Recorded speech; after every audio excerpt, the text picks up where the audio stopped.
Oi, gente, tudo bem por aí? Capítulo 16 de 2 Samuel. Ontem foi bem legal. O que nós lemos ontem? Vamos ver. Nós lemos sobre... Davi fugiu, né? Davi fugiu para Absalão não destruir, né, Jerusalém. Tô dando uma relembrada aqui, tá, gente? Para não destruir Jerusalém, levou alguns, ele armou, né, ele mandou umas pessoas para lá para entrar no reinado de Absalão e ficar sendo espiões dele. Pra gente lembrar que as pessoas que seguem, né, o toque de Clay na sequência, é bom dar uma relembradinha, tirar meu computador daí. E aí, vamos dar continuidade aqui agora no capítulo 16, é um capítulo pequenininho, 23 capítulos, eu tenho certeza, 23 versículos, que o Senhor vai falar com a gente, que o Senhor te abençoe, te guarde, que você tenha um dia lindo, que o Senhor fale com a gente alguma coisa que a gente precisa para esse dia, para esse momento aqui que você está me ouvindo, seja a hora que você estiver, aonde você estiver, na academia, no carro, no ônibus, na cozinha, fazendo almoço, tomando banho, a hora que você estiver na cama, dormindo não, né? Cochilando aí, deitado, que o Senhor venha te trazer respostas. Vamos lá? Davi passou para o outro lado do Monte das Oliveiras e ali se encontrou de repente com Ziba, o empregado de Mefibosete. Espera um pouquinho, gente. Tá eu incomodada com essa música aqui. Não tá muito alto não, né? Eu que tô invocada mesmo. Então Davi passou para o outro lado, né? Ele subiu o Monte das Oliveiras ontem, chorando com aquela turma toda, todo mundo chorando, porque mais uma vez está Davi fugitivo, correndo. Antes era do rei Saul, agora do próprio filho, né? E Absalão, depois de tudo, Absalão tinha uma revolta, né, com o pai por causa da irmã dele, Tamar, né, que foi estupro, né, pelo próprio irmão. E aí ele se sentiu no direito de honrar, né, a irmã e desviveu o irmão. E tem muitas histórias, né? E isso tudo por causa da situação de Davi, né? Vamos ler aqui, senão eu já começo a conversar demais.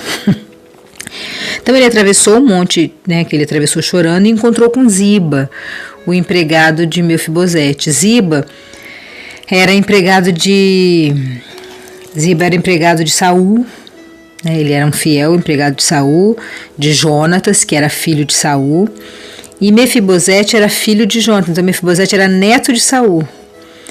E esse Ziba já era empregado da família, né, da família real. Aí ele pegou e, assim está falando aqui, Davi deu a Ziba e a família dele para servir a Mefibosete quando ele foi honrar, né, a palavra que ele tinha falado com Jonatas, né, que Jonatas pediu para ele honrar, para ele cuidar da família dele, e ele prometeu que faria e fez. Chamou Mefibosete, foi no capítulo 9, eu acho, foi maravilhoso. Eu amo a história de Mefibosete, de lugar nenhum, que se chama Lodebar, né, onde ele morava, aleijado, Zé Ninguém, né, um príncipe, herdeiro de tudo, para a mesa do rei, né, e é lindo. E Ziba era esse empregado. Então quando Davi acabou de atravessar, encontrou com esse rapaz. Ele trazia 2 jumentos carregados com 200 pães, 100 cachos de passas, 100 cachos de frutas frescas e um odre cheio de vinho. Então o rei Davi lhe perguntou: o que você vai fazer com tudo isso? Ziba respondeu: os jumentos são da família do rei montar. Os jumentos são da família para o rei montar. Os jumentos são para a família do rei montar. O pão e as frutas para os homens comerem. E o vinho é para eles beberem quando ficarem cansados no deserto. Espera aí um pouquinho. Vamos ver o que está acontecendo aqui. Ziba era empregado de Mefibosete, que era o filho de Jonatas, que tinha deficiência nos pés. Aí quando ele termina de atravessar, cansado de correr, todo exausto, morto de cansado de correr do filho dele, Ele encontra esse cara com esse monte de comida, com esse monte de fruta, com cavalos para eles poderem descansar, né? Que o cavalo vai andar. E fala que é tudo pro rei. Estranho isso, né? Vamos ver. Onde está Mefibosete, o neto do seu patrão Saul? Perguntou o rei. E Ziba respondeu: ele ficou em Jerusalém, porque está convencido de que agora os israelitas vão devolver a ele o reino do seu avô Saul. Então Ziba pegou esse monte de coisa, levou até o rei Davi, que estava fugindo, e falou que Mefibosete não ia atrás com o rei, porque ele acha que agora ele vai assumir o reinado. Mefibosete jamais faria isso, né? Mas vamos ver. O rei disse a Ziba: tudo que era de Mefibosete agora é seu. Ixi. Ziba respondeu: eu me curvo diante do meu rei, o Senhor. Eu me curvo diante do meu rei e Senhor, e que eu sempre possa agradá-lo. Que nojento. Olha o que esse cara fez. Ele manipulou a história. Ele viu que Davi estava muito cansado, exaurido. Ele já tinha passado por essa situação com Saul. E agora estava lá subindo aquele Monte das Oliveiras, chorando, tal, com aquele monte de gente. Ele sabia que ele estava com fome, cansado. Tudo isso ele sabia. Ziba era do mal. Ziba era uma pessoa assim, traiçoeira, uma cobra jararaca, que estava ali dentro da família deles ali, cuidando dele. Provavelmente ele sentia muita inveja do pobrezinho do Mefibosete, um dos únicos herdeiros, né, o único herdeiro que sobrou, né, de filho de Jonatas. E ele mentiu para o rei Saul. Ele falou com Saul que Mefibosete falou: vou te abandonar, não vou seguir o rei, que agora eu vou ser rei. Israel agora vai me nomear rei. Mefibosete não tinha nem condição disso. Naquela época, pessoas que tinham qualquer tipo de deficiência não eram nomeadas reis. Eles sabiam disso. Mas Davi, já cansado, exaurido, desesperado, querendo se livrar de tudo aquilo, com aquele monte de comida, com aquele monte de boi, de descanso ali, de cavalo para ele descansar, ele: tá bom, tudo que era de Mefibosete agora é teu. A palavra do rei tinha muito poder, né? Ele, por uma precipitação, uma gana, uma fúria, uma coisa agoniante de Davi. Davi era, tá vendo? Mais uma vez eu vou repetir isso. Davi não tinha inteligência emocional, ele era muito afoito, precipitado nos relacionamentos com as pessoas. Ele não respirava, ele não contava até 10 para tomar uma decisão. Olha uma coisa dessa. Só porque o cara deu comida, então tá, tudo que era de Mefibosete agora é seu. Ele contou uma história dessas e ele já deu como verdade. Um empregado falando isso, o escravo do Saul, falando que Mefibosete, que ele tinha jurado para Jonatas que cuidaria. Davi mais uma vez, né, agindo precipitadamente, deu tudo para Ziba, deixou Mefibosete mais uma vez lascado. Mefibosete também, só Jesus na causa dele. O homem que veio para o mundo para sofrer, né? Mas vamos lá. Quando o rei Davi chegou na cidade de Baurim, Simei, filho de Gera, um dos parentes de Saul, parente de Saul, lá em Gera, foi encontrar-se com ele e começou a amaldiçoá-lo. Simei começou também a jogar pedras em Davi e nos seus oficiais.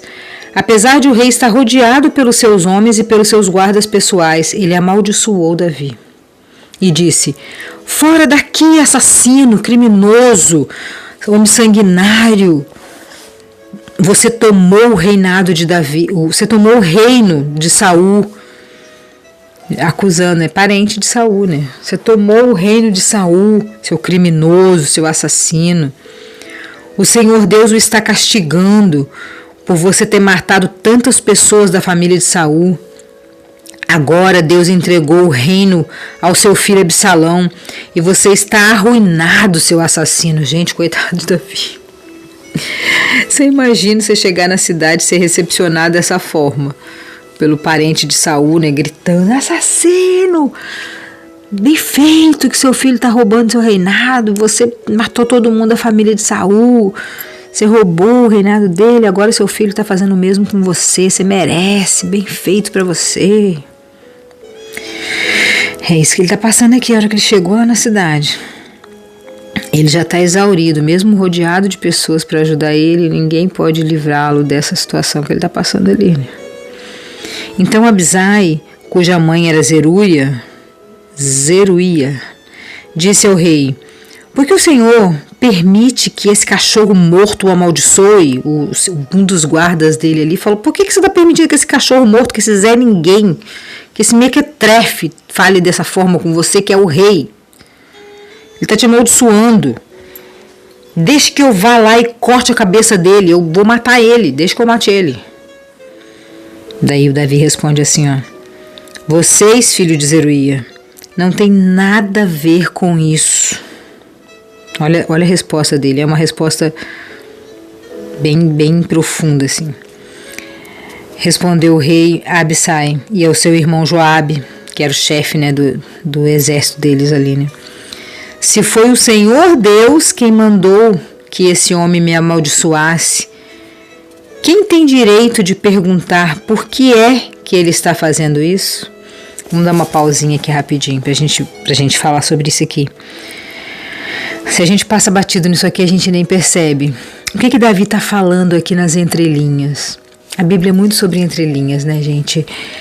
Ele está falando assim: eu sei por que eu estou passando por isso.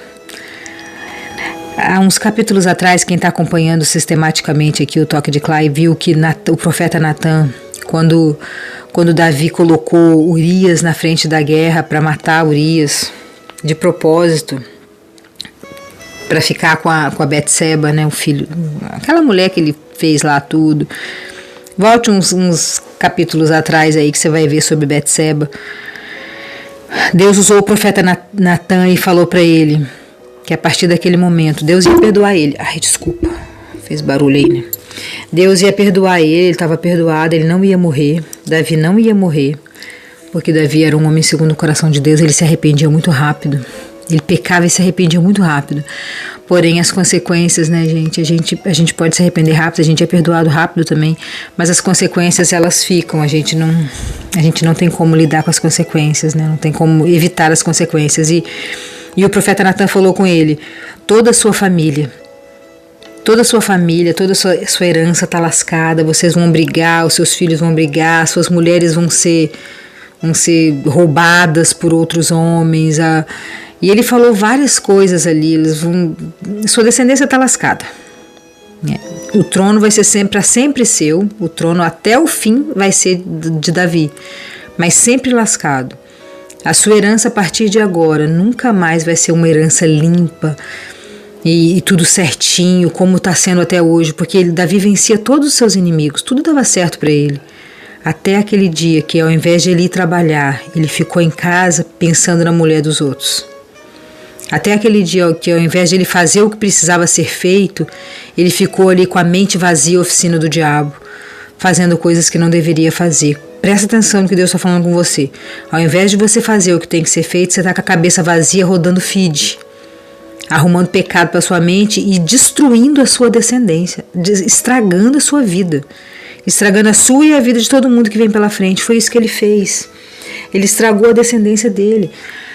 Toda essa confusão, o irmão que foi lá e estuou a irmã, daí o outro irmão matou o outro irmão e agora o próprio filho atrás dele, roubando o reinado, e toda essa coisa e mais outras coisas que irão acontecer, tudo é consequência desse pecado que ele fez ali, dessa situação, dessa brecha que ele arrumou com Deus. Então ele acha que é um castigo de Deus, que ele foi amaldiçoado. Então ele fala assim, ó, agora, como é que é? Deus está o castigando por ter matado... Não, isso aqui ele falou. Vocês são filhos de Zeruia, se foi o Senhor Deus quem mandou este homem me amaldiçoasse, quem tem o direito de perguntar por que é que ele está fazendo isso? Ele sabe, na cabeça dele, ele pensa, né, na religião, na crença dele, ele pensa que Deus está que ele está amaldiçoado. Ele sabia que os filhos dele iam perseguir ele, que tudo de mal ia acontecer com ele, com a herança dele, porque ele pecou. Ele pecou com Betseba, ele matou Urias, um homem inocente, então tudo quanto é coisa ruim vai acontecer com ele. E ele acreditou tanto nisso, ele aceitou tanto isso, que ele está vivendo isso, né? E daí ele falou com eles, não vai matar ele. Não vai matar ele porque eu tô pagando tudo que eu fiz. Graças a Deus a gente não precisa pagar. Porque Jesus já pagou por nós. Para isso que Jesus morreu. Para pagar os nossos pecados, todos que a gente cometeu, comete e cometerá. Jesus já pagou, passou a régua, rasgou a nossa promissória. Jesus já pagou os nossos pecados. Vocês entendem isso? Que Jesus já pagou os nossos pecados, a gente não precisa mais. A gente não precisa mais viver esse sofrimento que Davi estava sofrendo aqui. Ele se sentia merecedor de sofrer isso porque ele pecou. Então não tinha mais perdão, ele tinha que sofrer aquilo. Nós somos da era Jesus, graças a Deus. Jesus sofreu por nós, morreu e pagou nossos pecados. Vamos voltar.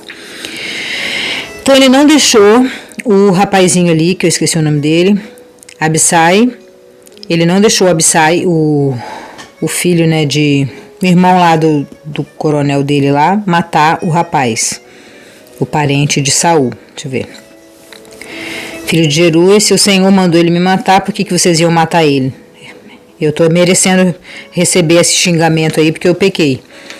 E Davi disse a Abissai e a todos os seus oficiais, se o meu próprio filho está tentando me matar, por que eu ficaria admirado se esse membro da tribo de Benjamim quisesse fazer o mesmo?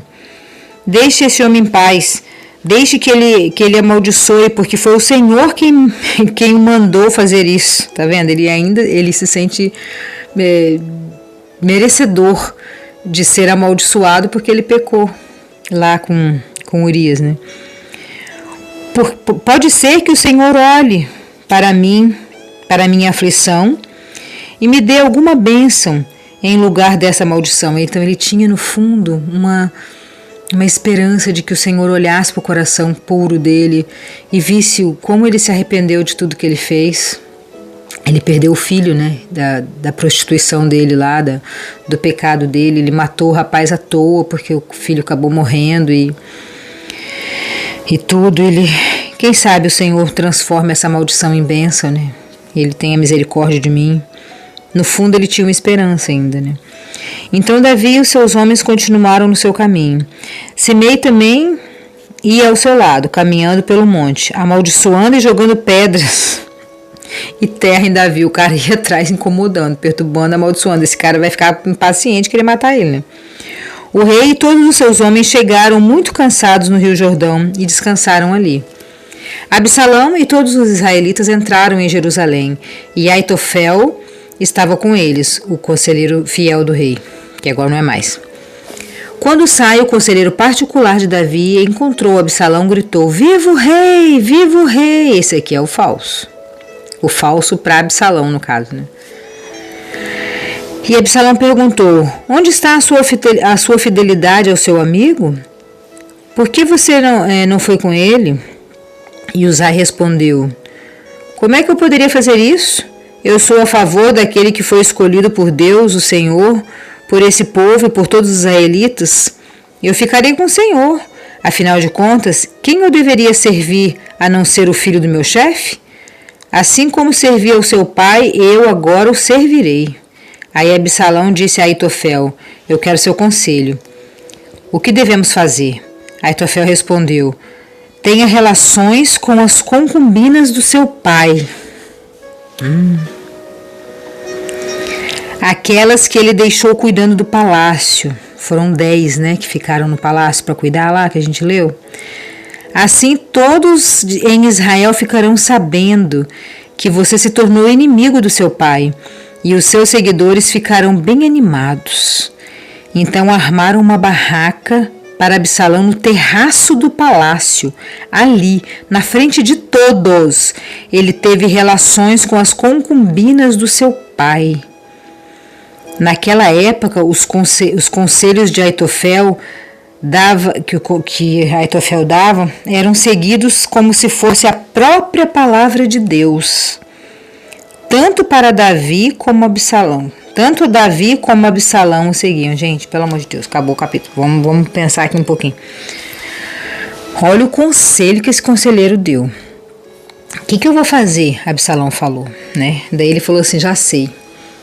As 10 concubinas do seu pai estão lá no palácio. Vou montar uma barraca aqui, lá em cima, lá onde Davi viu a Betseba lá, a esposa de Urias, e fez toda aquela confusão que ele arrumou e trouxe maldição para a família dele, hereditária. Você vai lá e vai transar com todas as concubinas dele na frente de todo mundo vai ver. Vai fazer um surubão para todo mundo ver. Imagina que cena, que coisa podre que ele estava fazendo ali. Todo Israel estava vendo aquela situação. Aí todo mundo viu que agora sim, agora lascou. Agora eles são realmente inimigos mortais. Agora acabou toda a amizade entre pai e filho, né? Agora sim Absalão assumiu o reinado. Mas tem uma outra coisa aqui, que é a profecia de Natã, né? Mais uma vez a profecia de Natã se cumprindo na história de Davi, porque Natã profetizou assim, Deus mandou ele profetizar, né? Que as mulheres dele seriam de outros homens. Tem uma parte lá, eu acho que é no capítulo 9, se não me engano, sei lá. É aqui em Samuel, que Natã profetiza e ele fala que as mulheres seriam de outros homens. E justamente do filho dele, né? É uma coisa bem grave, né? As concubinas, as mulheres deles estão sendo dadas para outros homens. É uma desordem, uma bagunça, uma coisa assim, uma queda muito grande de Davi. Isso tudo por causa de uma coisa lá do passado que vem tumultuando, bagunçando tudo aí. Então que o Senhor nos livre, né, dessas coisas, e agradeça a Deus porque a gente está na era de Jesus. Jesus já levou sobre si todos os nossos pecados. Somos livres em Cristo. Somos livres em Cristo. Isso é muito bom, muito bom. Obrigado, Jesus. Obrigado, Senhor, porque o Senhor nos livrou dessas maldições. Eu creio muito nisso. Eu creio muito e eu agradeço muito a Deus, porque Jesus nos livrou dessas maldições. Beijão no seu coração e até amanhã no capítulo 17. Tchauzinho.